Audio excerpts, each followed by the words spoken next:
Right, welcome back, and thank you very much for staying with SABC News.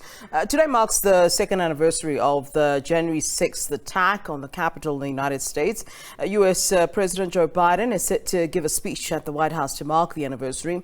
The anniversary comes as former President Donald Trump gears up for his 2024 White House bid, and after the Congressional Committee investigating his role in the Capitol attack found him solely culpable of the violence 2 years ago. The committee recommended the Justice Department to bring criminal charges against Trump. Our SABC News correspondent Nick Harper is standing by in Washington, D.C. Well, hello to you, Nick. Great to see you here in the new year.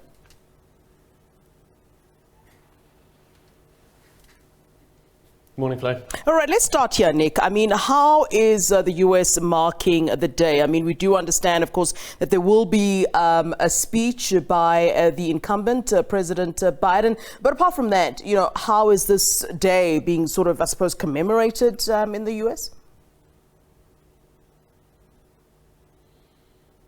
Yeah, it's very difficult because different groups of people in the US view this day in different ways. Obviously, the pro-Trump supporters that stormed the building 2 years ago feel that that was something of a victory for them, that they were trying to uphold democracy after what they felt had been a fraudulent election.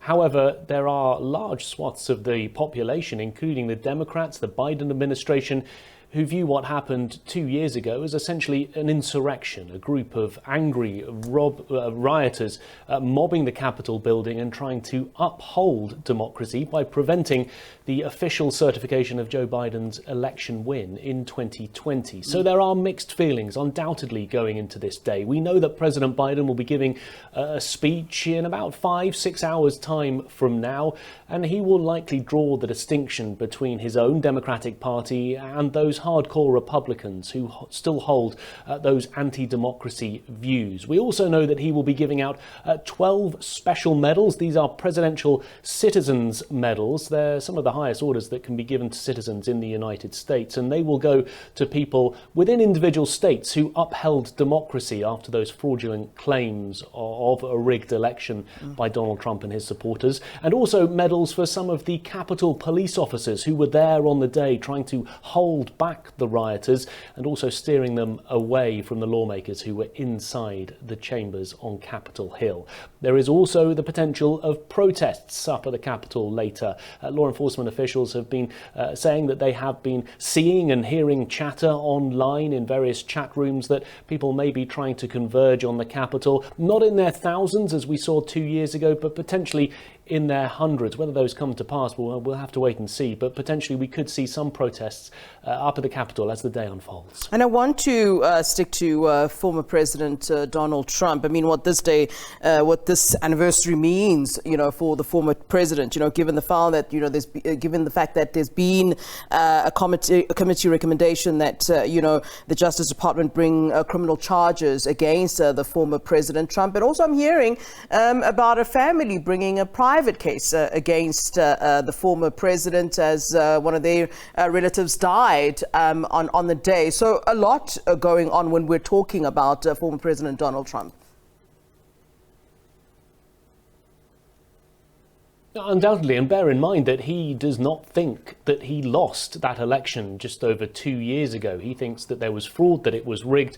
He maintains that he won the 2020 presidential election. But as you mentioned, there are multiple investigations swirling around him at this point. The January 6th committee that's been looking into his role in the lead up to the January 6th riot and his actions or inaction on the day, they've recommended that the Justice Department now charge him criminally. On top of that, we know that there are investigations ongoing on those classified documents that were found in his Mar-a-Lago, Florida property. Those are being investigated. We also know that Trump Organization has been found guilty of fraud in December.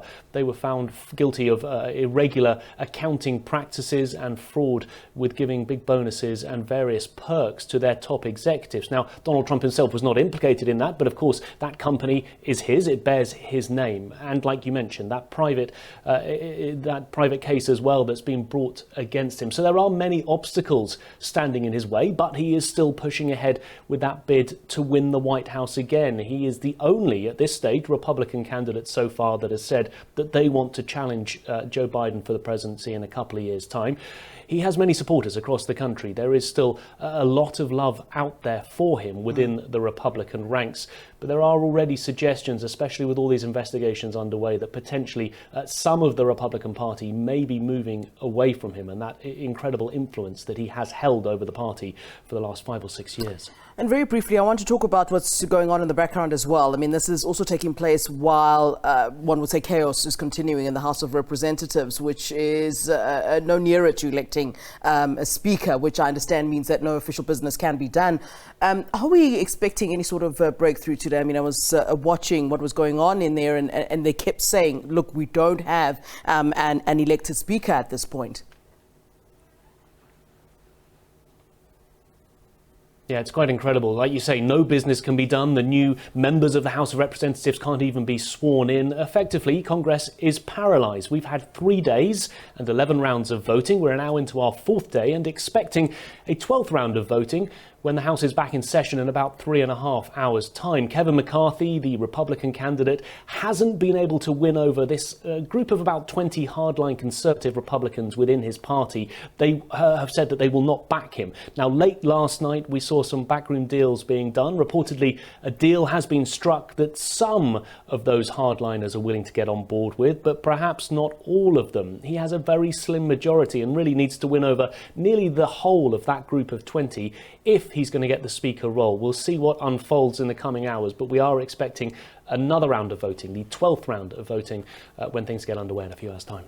Nick Harper, many thanks to you. That's our SABC News correspondent there, of course, talking to us on the back of today marking the 2nd anniversary of the January 6th attack on the Capitol in the United States.